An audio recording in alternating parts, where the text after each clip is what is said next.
President of Kazakhstan, Kassym-Jomart Tokayev, paid an official visit to the United Arab Emirates. The head of state has held a number of meetings and negotiations. The president's first working trip to the east is covered in the news program.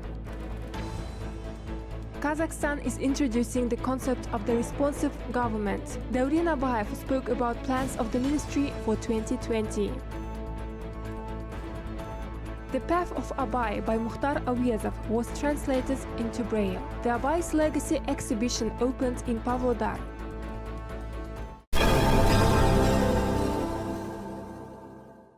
The Kazakh Ministry of Information and Social Development will compile the National Plan for Information Sector Development for 2020 and 2023, stated the head of the ministry, Path of Abai, during the final panel session. The next strategic goal of the President is to develop the National Plan of Information Sector for 2020 and 2023. As part of the strategy, the work on the increase of competitiveness of Kazakh media will be carried out. A number of measures are being discussed. The Kazakh Minister of Information and Social Development said that the ministry is working on improvement of the government's information policy. We will focus on quality instead of quantity by introducing market tariffs. The government will subsidize multimedia content that is in demand among the population and its promotion on the internet, not just the amount of published texts. Secondly, we plan to support our commercial TV and radio channels so they could find a niche in digital broadcasting. In addition, the Ministry of Information and Social Development will be implementing the concept of the responsive government. For this purpose, the systemic monitoring and analysis of the work of feedback channels will be implemented.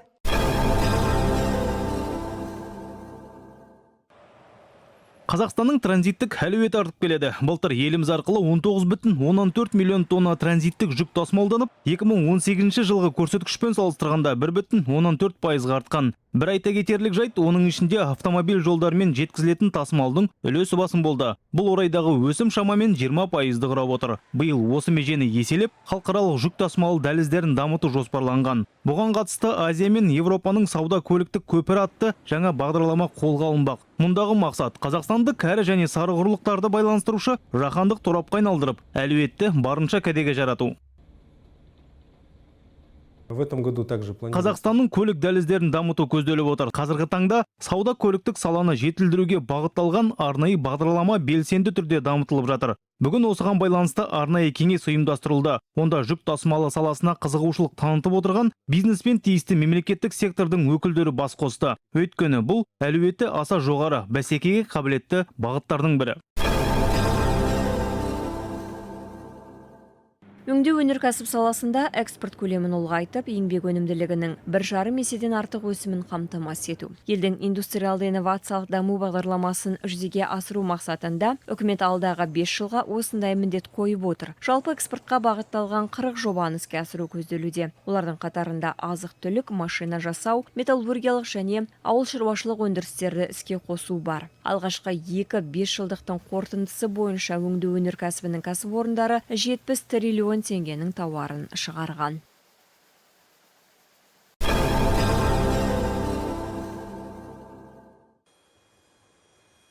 Kazakhstan has taken measures to reduce the risk of the spread of coronavirus in the country. Based on the government's decision, the country suspends a visa-free policy for transit passengers from China. According to the latest reports, more than 19,000 people who crossed the Chinese border have been tested for the virus. The work at Kazakhstan's part of Horgos International Center of Cross-Border Cooperation has been stopped. The consular and other help to Kazakh citizens in China will be strengthened. Recently, Kazakh Prime Minister Asghar Mamin held an urgent meeting on behalf of the President of Kazakhstan. The Prime Minister gave a number of instructions to prevent coronavirus in the territory of Kazakhstan.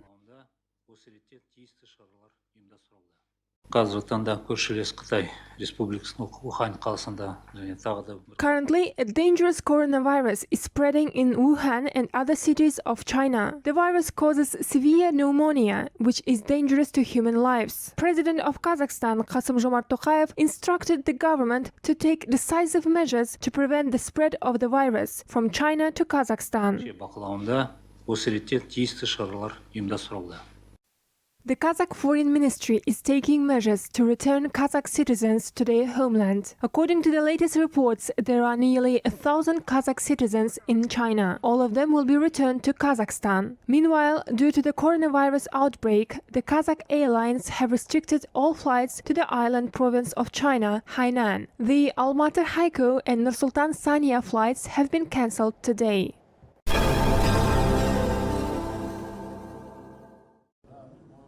In Tajikistan, elections to the lower house of parliament will be held on March 1st of 2020.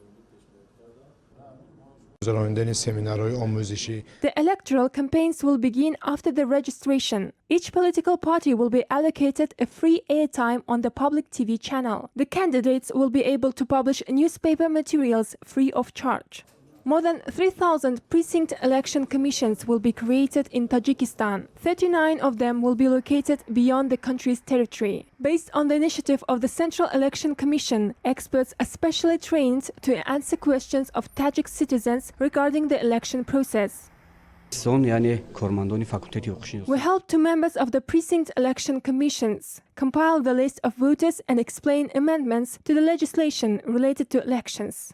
The lower house of the Tajik parliament consists of 63 members. 41 of them will be elected from single-mandate constituencies, and the remaining 22 based on the lists of political parties.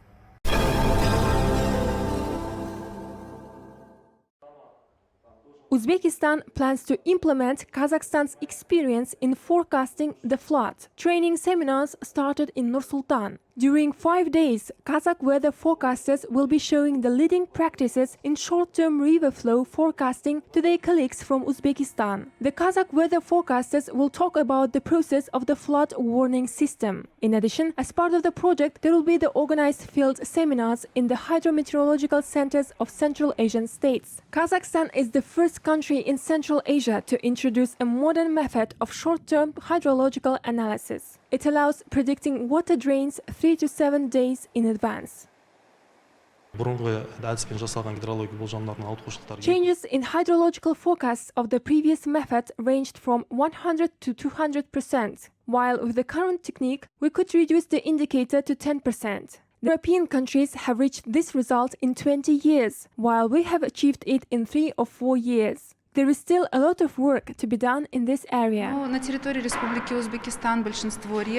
Most of the rivers in Uzbekistan used by our country are of transboundary nature. As a result, there are some difficulties. Of course, due to the lack of data, our forecasts are slightly inaccurate, and the ratio is a little different. This is why we wanted to see how our colleagues from Kazgidromet are doing it, and then to apply the experience in our country.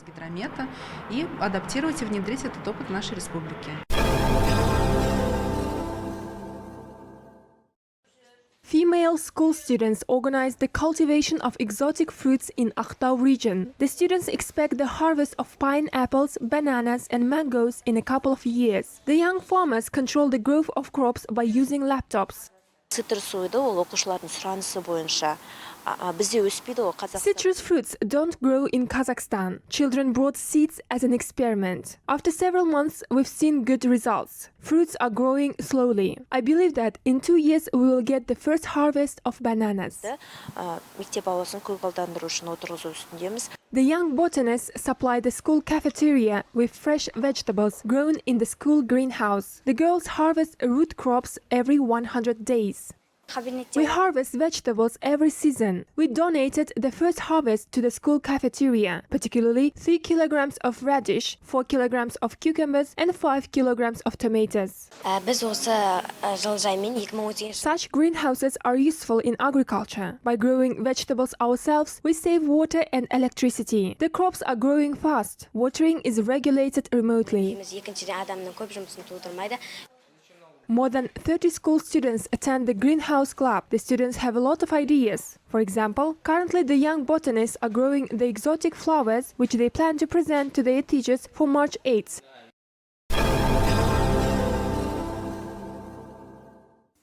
The Path of Abai novel was translated into a Braille writing system. The presentation of the book took place in Uskimian. The project is dedicated to the 175th birth anniversary of the great Kazakh poet and educator. Staff of the East Kazakhstan Regional Special Library for Blind and Visually Impaired Citizens said that due to specificity of the relief dot font, one page grew into 3. Thus, 4 volumes turned into 21 books. Previously, Abai's Words of Edification was also published in Braille alphabet.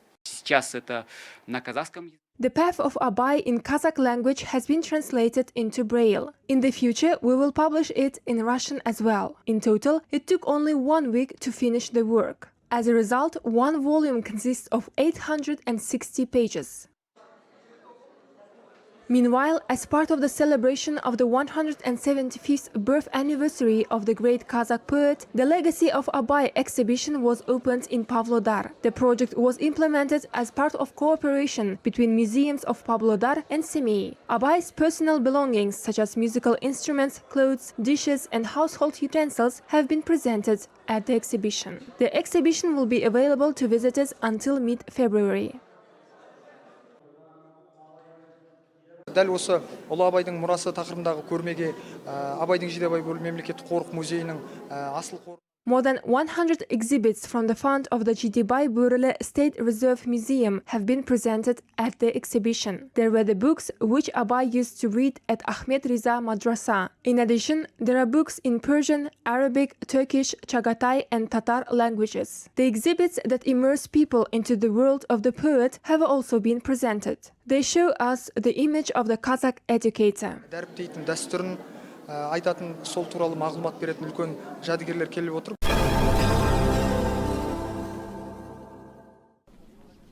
Volunteers in Turkestan region found a new method of popularizing Abai's legacy. Activists organized readings of works of Kazakh poets in tourist places.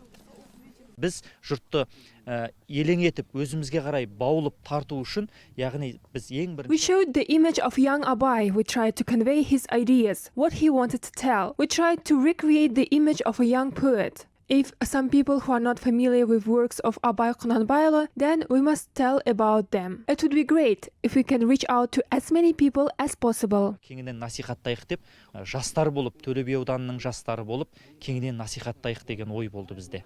The map of holy places of Kazakhstan includes 9 monuments in Turkestan region. One of them is a rock which was named in 3 languages: Arabic, ancient Turkic and Persian. Volunteers asked the tourists various questions about the life and work of Abai Qunanbaylı.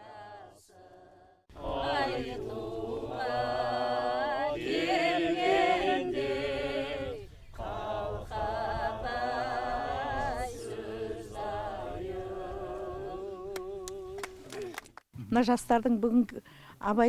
think that the campaign on popularization of Abai's legacy, organized by young volunteers in the tourist sites, left an unforgettable impression. The campaign on popularization of the great Kazakh poet's legacy will last until the end of the year.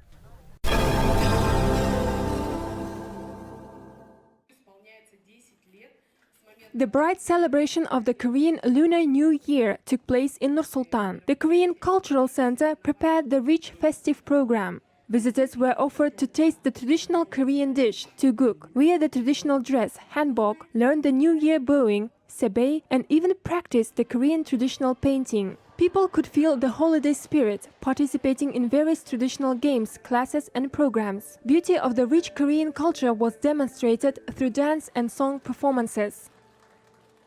Solal marks a change of seasons, the end of winter and the upcoming spring. It is very similar to Nauruz. The meaning that is put into the Nauruz holiday is very similar to the Korean Lunar New Year. Solal is a family holiday. It is celebrated with friends and family members. It is that time when the whole family gathers together at one table. They conduct various traditional ceremonies and pay tribute to the older generation, bowing for them and tell each other warm wishes. Today, more than 100,000 Koreans live in Kazakhstan.